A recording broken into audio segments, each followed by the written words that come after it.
नमस्कार. माझं नाव विनोद माने. आजचा विषय पेट्रोल, डिझेल आणि इलेक्ट्रिक गाड्यांचं भविष्य आणि आजचं राजकारण. आता पेट्रोलचे दिवस संपले आणि भविष्य इलेक्ट्रिक गाड्यांचं आलं. यातून फक्त आपण निसर्ग वाचवत आहोत हा जगातला सर्वात मोठा विरोधाभास आहे. एकीकडे तेलासाठी माणसांचं बळी जात आहे आणि दुसरीकडे विजेवर चालणाऱ्या गाड्यांचं भविष्य हे विकले जात आहे. जगाच्या पाठीवर आज जो काही गदारोळ सुरू झालेला आहे तो रक्तपात होत आहे आणि ज्या अदृश्य सोंगाट्या हलवल्या जात आहेत ना त्यामागे एक अत्यंत काळभोर आणि गुळगुळीत असं सत्य दडलंय. ते सत्य म्हणजे क्रूड ऑइल किंवा कच्चं तेल. आपण रोज सकाळी उठून बातम्या वाचतो की अमक्या देशाने तमक्या देशावर क्षेपणास्त्र डागले, जगात लोकशाही प्रस्थापित करण्यासाठी अमेरिकेनं युद्ध पुकारलं. पण या सगळ्या शब्दांच्या धुळ्याखाली एकच वास लपलेला आहे, तो म्हणजे पेट्रोलचा वास. आणि दुसरीकडे आपल्या मोबाईल किंवा टीव्ही उघडला की अत्यंत गोंडस, चकमकीत आणि ग्रीन जगाचं चित्र आपल्या समोर उभं जातं. आपल्याला सांगितलं जातं की आता पेट्रोलचं दिवस संपलं, भविष्य इलेक्ट्रिक गाड्यांचं आहे, आपण निसर्ग वाचवत आहोत. हा जगातला सर्वात मोठा विरोधाभास आहे. एकीकडे तेलासाठी माणसांचा बळी जात आहे आणि दुसरीकडे विजेवर चालणाऱ्या गाड्यांचं भविष्य विकलं जात आहे. या दोन टोकाच्या मध्ये जो 1% खेळ चालतोय ना, जी लॉबी काम करते ना, ते भयानक राजकारणाचा डाव चालला जातोय. तो जर एकदा सर्वसामान्य माणसाला समजला तर त्याच्या पायाखालची जमीन ही सरकेल. हा विषय केवळ गाड्यांपुरता मर्यादित नाहीये. हा विषय जगावर राज्य कोणी करायचं या सत्तेच्या सारीपाटाचा आहे. रक्तापेक्षा ही महागडे कच्चं तेल इतिहासाचा काळा अध्याय गेला. गेले 100 वर्ष या जगाचं इंजिन एकाच गोष्टीवर चाललंय, ती गोष्ट म्हणजे डायनासोर आणि हजारो वर्षापूर्वी जमिनीत गाडल्या गेलेल्या जीवाश्मांचं अवशेष म्हणजे कच्चं तेल. 20व्या शतकाच्या सुरुवातीला जेव्हा माणसाला समजलं की या काळ्या रंगाच्या द्रवणात जगाची सगळी ताकद दडली गेलेली आहे, तेव्हापासून जगाचा भूगोल आणि इतिहास कायमचा बदलला. जगातील ज्या देशांच्या जमिनीत हे तेल सापडलं ते देश रातोरात जगाचे मालक झाले. पण या तेलाची नशा इतकी भयंकर होती की त्याने जगाला 2 महायुद्ध दाखवली. जेव्हा अमेरिका किंवा युरोपमधील प्रगत देश मध्य पूर्वेतील म्हणजे देशांवरती जसे इराक आहे, आता लिबिया किंवा सिरियावरील हल्ले झाले, तेव्हा हे जगाला सांगतात की आम्ही इथे हुकुमशाही संपवून लोकशाही आणण्यासाठी आलोय. पण वास्तवात तिथल्या माणसांच्या स्वातंत्र्याची काही देणं घेणं नसतं. त्यांना फक्त तिथल्या तेलांच्या विहिरीवरती ताबा हवाय. सद्दाम हुसेननं जेव्हा ठरवलं की तो आता अमेरिकन डॉलर ऐवजी दुसऱ्या चलनात विकेल, तेव्हा रातोरात त्याच्याकडे घातक शस्त्र असल्याचा खोटा अहवाल बनवला गेला आणि संपूर्ण इराक बेचिराख केला गेला. 1% लोकांचा नियम आहे. ज्याचं तेलावर नियंत्रण त्याचं जगावर नियंत्रण. मग अचानक इलेक्ट्रिक गाड्यांचं प्रेम उफाळून आलं. आता तुम्हाला याच्यातून थोडक्यात सांगतोय. आता सगळ्यात मोठा प्रश्न उभा राहतोय की सगळी ताकद तेलातच आहे, तर अचानक गेल्या 10 वर्षात सगळ्या जगाला निसर्गाचा पुळका का आला? अचानक मोठमोठ्या परिषदा का होऊ लागल्या की शून्य उत्सर्जन केलं पाहिजे आणि इलेक्ट्रिक गाड्या आणल्या पाहिजेत? यामागे निसर्गाचं प्रेम अजिबात नाहीये. यामागे 2 अत्यंत क्रूर आणि व्यावसायिक कारण आहेत. आणि ती व्यवसायाची कारण ऐका. पाश्चिमात्य देशांची तेलावरील अवलंबित्व संपलं. अमेरिका आणि युरोपला हे पूर्णपणे समजलं आणि मध्य पूर्वेतील देश म्हणजे जे आपले आखाती देश आणि रशिया यांच्या हातात तेलाची चावी असल्यामुळे ते कायम त्यांच्या तालावर नाचू शकत नाहीत.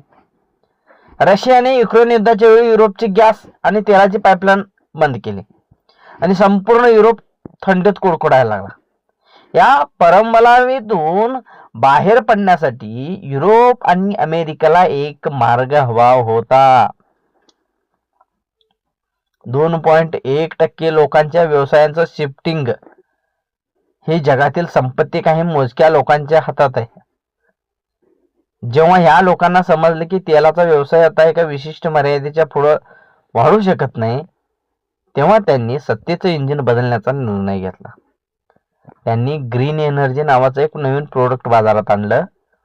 इलेक्ट्रिक गाड्यांचं भविष्य हे निसर्ग वाचवण्यासाठी नाहीये, तर जगाच्या अर्थव्यवस्थेचं केंद्र या एका ठिकाणाहून दुसऱ्या ठिकाणी हलवण्यासाठी रचलेला एक अत्यंत हुशार आणि पद्धतशीर डाव आहे. ऑटोमोबाईल इंडस्ट्री मधलं कडू वास्तव्याने लॉबिंगचा खेळ हा खूप भयानक आहे. तुम्हाला वाटतं की कार बनवणाऱ्या कंपन्या खूप तत्वनिष्ठ असतात? अजिबात नाही. ऑटोमोबाईल इंडस्ट्री ही जगात सर्वात मोठी आणि सर्वात शक्तिशाली लॉबी पैकी एक आहे. सरकारचे नियम काय असावेत, प्रदूषण नियंत्रण कायदे कसे असावेत, हे सरकार ठरवत नाही, तर या कंपन्यांचा मालक ठरवतात. जेव्हा अंतर्गत ज्वलन इंजिन म्हणजे पेट्रोल डिझेलच्या गाड्यांची मक्तेदारी होती, तेव्हा या कंपन्यांनी इलेक्ट्रिक गाड्या बनवण्याचं तंत्रज्ञान जाणीवपूर्वक दाबून ठेवलं. अगदी 1990च्या दशकात जनरल मोटर्सनं EV1 नावाची उत्तम इलेक्ट्रिक गाडी बनवली होती, पण तेल कंपन्यांच्या दबावाखाली येऊन त्यांनी या सगळ्या गाड्या चक्क क्रशरनं नष्ट करून टाकल्या. कारण जर ह्या इलेक्ट्रिक गाड्या यशस्वी झाली असती तर पेट्रोलची विक्री कमी झाली असती आणि सर्व्हिसिंगचा व्यवसाय बुडाला असता. पण मग टेस्ला सारख्या कंपन्या आल्या आणि या प्रस्थापित लॉबीला धक्का दिला. जेव्हा जुन्या कंपन्यांना समजलं की आता आपण ईव्हीला विरोध करू शकत नाही, तेव्हा त्यांनी रातोरात आपली भूमिका बदलली. आणि आता तेच लोक जे ईव्हीला शिव्या देत होते, म्हणजे इलेक्ट्रिक बाईकला शिव्या देत होते, ते आता भविष्याची क्रांती म्हणून इलेक्ट्रिक बाईक विकत आहेत. इलेक्ट्रिक बाईकच्या मागचं लपलेलं काळं वास्तव्य सांगतोय. जी मीडिया तुम्हाला सांगत नाहीये हे, की जेव्हा इलेक्ट्रिक बाईक घेतो आपण, त्यांची गाडी अत्यंत अभिमानाने चालवतो की माझ्या गाडीचा सायलेन्सर नाही, मी प्रदूषण करत नाही, हा सर्वसामान्य माणसाचा सगळ्यात मोठा आणि गोड गैरसमज. गाडीतून धूर बाहेर पडत नाही याचा अर्थ प्रदूषण होत नाही असं नाही. प्रदूषण फक्त गाडीच्या मागून दुसऱ्या ठिकाणी हलवलं गेलंय. आता हे समजावून सांगावं लागेल. काही गोष्टी सांगतोय. पहिलं, विजेचा स्रोत आहे. तुमची ईव्ही चालते विजेवर, पण ती वीज कुठून येते? जगातील आणि विशेषतः भारतातील 70% पेक्षा जास्त वीज आजही कोळसा जाळून तयार केला जातो. म्हणजे तुम्ही गाडीत जो प्लग लावता, ती वीज तयार करण्यासाठी शेकडो किलोमीटर दूर एक प्रचंड मोठी चिमणी रात्रंदिवस काळात धूर ओकत असते. तुम्ही प्रदूषण थांबवलं नाही. तुम्ही शहरातले प्रदूषण खेडेगावातल्या वीज निर्मिती केंद्रावर हलवलंय. आता दुसरं कारण सांगतोय, लिथियम आणि कोबाल्टची खाणे. इलेक्ट्रिक बाईकचा आत्मा म्हणजे तिची बॅटरी, आणि ही बॅटरी बनवण्यासाठी लागतं इथियम, त्याचबरोबर कोबाल्ट लागतं आणि निकेल लागतं. अरे, यासारख्या अत्यंत दुर्मिळ खनिजांची आवश्यकता असते. ही खनिज मिळवण्यासाठी पृथ्वीच्या पोटाला अत्यंत निर्दयीपणे फाडलं जातं. दक्षिण अमेरिकेतल्या लिथियम खाणीमुळे तिथले संपूर्ण पाणी दूषित झालंय आणि अमेरिकेतल्या कागो देशामध्ये कोबाल्ट काढण्यासाठी हजारो लहान मुलांचा गुलाम म्हणून वापर केला जातोय. तुमचं ते स्वच्छ आणि हिरवं भविष्य त्या लहान मुलांच्या रक्तानं माखलेलं आहे. हे मीडिया तुम्हाला कधी दाखवणार नाही, कारण ही मीडिया 1% लोकांच्या मालकीची आहे. उत्पादनाचा कार्बन फुटप्रिंट एक पेट्रोलची गाडी बनवण्यासाठी जेवढी ऊर्जा लागते तेवढं जेवढं प्रदूषण होत आहे त्यापेक्षा जवळपास 60% ते 70% प्रदूषण एक इलेक्ट्रिक बनवताना होते. बॅटरीचं उत्पादन करणं म्हणजे एक अत्यंत कार्बन इन्व्हेस्टिंग आहे. ते त्याची प्रक्रिया केली जाते. इलेक्ट्रिक बाईक निसर्गासाठी फायद्याची तेव्हा ठरते जेव्हा ती 2 लाख किलोमीटर चालवली जाईल. पण आजकाल लोक 5 वर्षात गाडी बदलतात. आता थोडं राजकारणाकडे येतोय. काय कोणत्या पद्धतीचं राजकारण चाललंय? राजकारण आणि युद्धाचं एक नवं केंद्र चालू झालंय, ते तेलाकडून खनिजांकडे. जसं मी सुरुवातीला म्हटलं की सत्तेचा खेळ कधी थांबला नाही, तो फक्त जागा बदलतो. 20व्या शतकात युद्ध तेलासाठी झाली, आता 21व्या शतकात युद्ध खनिजासाठी आणि सेमी कंडक्टरसाठी होणार आहेत. तुम्हाला वाटतं अमेरिका आणि चीन मध्ये जे छुपे युद्ध चालू आहे आणि ते चाललंय माहित नाही, कळत नाही आपल्याला. कारण चीनने गेल्या 20 वर्षात अत्यंत हुशारीने जगातल्या लिथियम आणि दुर्मिळ खनिजांच्या खाणींवरती ताबा मिळवलाय. जगातल्या 80% पेक्षा जास्त बॅटरी चीनमध्ये बनतात. अमेरिकेला हे आता समजलं की त्यांनी स्वतःची तेलाची मक्तेदारी सोडली आणि आता चीनच्या बॅटरीच्या मक्तेदारीत जाऊन अडकले. आणि गाड्यांमध्ये जे हजारो मायक्रोचिप्स लागतायत ना, ते बनवणारा सर्वात मोठा देश आहे तैवान. चीनला तैवानावर ताबा मिळवायचा आहे आणि अमेरिकेला तैवानचे रक्षण करायचं आहे. हे युद्ध लोकशाहीचं नाही, हे युद्ध सिलिकॉन चिप्स आणि बॅटरीचं आहे. समजून घ्या, समजून घ्या. उद्या जर तिसरं युद्ध झालं तर पेट्रोल साठी होणार नाहीये, ते लिथियम आणि सेमी कंडक्टर साठी होईल. ऑटोमोबाईल कंपन्यांचा नवा सापळा रचला जातोय, तो सॉफ्टवेअर आणि आपले सबस्क्रिप्शन साठी. इलेक्ट्रिक बाईक आल्यामुळे काय झाले, सर्वसामान्य माणसांच्या आयुष्यात एक असा फास्ट टाकला गेला आहे की जो त्यांना कधी सोडवता येणार नाही. जुन्या पेट्रोलच्या गाड्यांमध्ये मालकी खऱ्या अर्थाने ग्राहकाची असते. गाडी बिघडली की आपण ती गल्लीतल्या मेकॅनिककडे घेऊन जातो, 200 रुपयात दुरुस्त करून घेऊ शकतो तो. पण इलेक्ट्रिक गाड्या काय? इलेक्ट्रिक गाड्या नसून ते चाके लावलेलं कॉम्प्युटर आहे. यात हजारो सेन्सर्स आहेत. जर गाडीमध्ये बिघाड झाला तर गल्लीतला मेकॅनिकल त्याला हात लावत नाही, तुम्हाला कंपनीच्याच सर्व्हिस सेंटर मध्ये जावं लागतं. कंपन्यांनी गाडीचं सॉफ्टवेअर पूर्णपणे लॉक करून ठेवलंय. याच्याही पुढे जाऊन 1% लोकांची लॉबी आता, ऐका पूर्ण ऐका सांगतोय समजावून, सबस्क्रिप्शन मॉडेल वापरलंय. म्हणजे तुम्ही लाखो रुपये देऊन गाडी विकत घ्यायची, पण गाडीचं फीचर्स, उदाहरणार्थ सांगतो, शीट हीटर किंवा जास्त स्पीड वापरायचं असतील तर तुम्हाला कंपनीला दर महिन्याला पैसे भरावे लागतील. मर्सिडीज किंवा BMW सारख्या कंपन्यांनी ते आधीच केलंय. ईव्हीएमच्या माध्यमातून कंपन्या ग्राहकाला अशा डिजिटल पिंजऱ्यात कैद करत आहेत जिथे ग्राहक गाडीचा मालक राहिला नाही तर तो कंपनीचा जन्म भाडे करू बनलाय. 1% लोकांचा माइंड गेम सांगतोय. जगातले 1% लोक अत्यंत प्रगल्भ आहेत, हुशार आहेत. ते कधीच कोणत्याही एका गोष्टीच्या प्रेमात पडत नाही.